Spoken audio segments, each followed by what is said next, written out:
Hi, I'm Suzanne, and today I'm going to demonstrate Warrior 1 and Warrior 2, showing you the main differences and the basic alignment to get into these. So for Warrior 1, I'm going to start at the front edge of the mat, bend the knees a little bit, and I'll start by showing you my left leg forward. So I'm going to step my right foot back, about 3.5 feet. Back toes are canted to about maybe 130 if you're using a clock dial for the alignment of the feet. My front foot, my left foot is facing at 12. And I like to take my feet about hip width distance apart. The classical instruction is heel to heel. So the front foot, front heel intersecting the back foot heel. But personally for me, it's a little bit more comfortable if I take them a little bit wider. Okay, so that's the position of the feet. You're going to keep your back leg very straight. I like to start with both legs straight actually. And you'll notice that my hips have a slight cant toward the right. So the hips are what we call squaring, moving toward the front edge of the mat, but they're not completely square. And it could be detrimental to your knee if you actually force them to come all the way forward. So you're going to allow the hips to have a little bit of a cant. What we do want to square toward the front edge of the mat is the rib cage. So the rib cage shifts and turns away from that openness of the hips. All right? I'm going to take the arms, drop them out to the side, rotate the arms externally so the palms are open, and we'll take the arms up by the ears. Keep the arms engaged and long and straight, even all the way through the fingertips. Back leg reaches into the outer edge of that back foot and stays strong. And then you bend into your left knee, stopping when the knee is over the ankle. I've got a little bit more room here, so I'm going to crawl my left foot forward and then bend my knee a little bit more.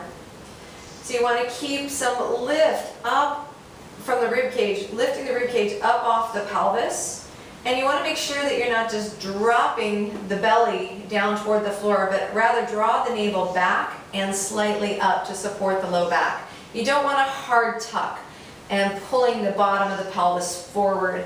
So keep a little bit of lift from the low belly while keeping the pelvis pretty quiet. You gaze in front of you, keep the tops of the shoulders relaxed, and just recalibrate all of those points. Reach to the outer edge of the back foot. Hug the back hip slightly forward. Draw up from the low belly. Soften the ribs. Reach up through the arms. If it feels good to you, you can bring the palms together, but that's not necessary. And you can look up towards your thumbs if you do that, so your head is actually behind your arms. Or just keep the arms by the ears and allow your gaze to go up, keeping all sides of the neck nice and long. So that's Warrior 1, Virabhadrasana 1. You'll repeat this on the second side. The position for the feet on the second side, I'll just show that. Rotating around, I'll start at the top. I'll do this from the other side. Right foot forward, left foot back.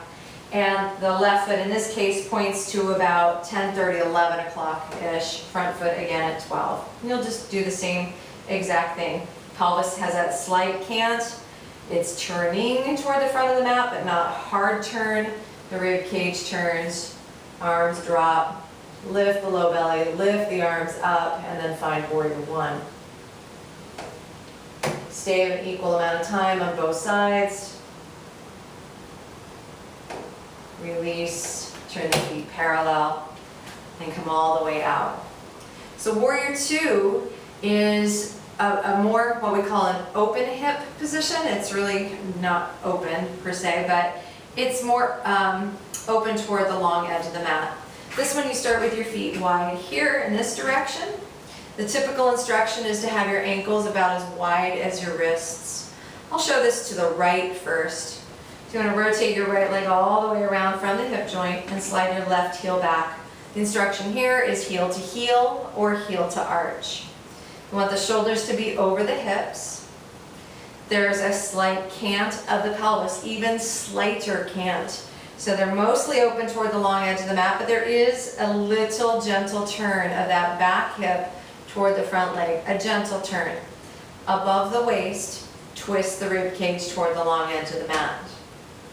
You're going to bend into your right knee. Stop when the right knee is over the ankle, keeping the shoulders over the hips. The front knee tends to buckle in a little bit, so you press the knee out just to line it up with the center of the foot, and firm your front hip into the midline, so in toward the middle, and the back thigh at the same rate presses back into the middle as well. Turn your gaze over your right middle finger, extend evenly through the arms, lengthen up through the top of the head, and breathe. Just like Warrior One, I've got a little bit of support for my abdomen, but it's not a hard pulling up or tucking or anything like that, just lifting up gently. I'll come out of this side. I'm going to keep my arms up, rotate my legs around till my left foot is forward. Walk it out a little bit to the left, slide my right heel back, shoulders over hips, bend my knee in line with my second toe, firm my left hip into the midline, press my right thigh back into the midline, twist my chest open and look over my left middle finger. Warrior Two, Virabhadrasana 2. Stay there for an equal amount of time. When you're ready, come on out, straighten your leg, pivot the feet parallel, release your arms, and then walk your feet in. Warrior One, more face toward the short edge of the mat, arms overhead.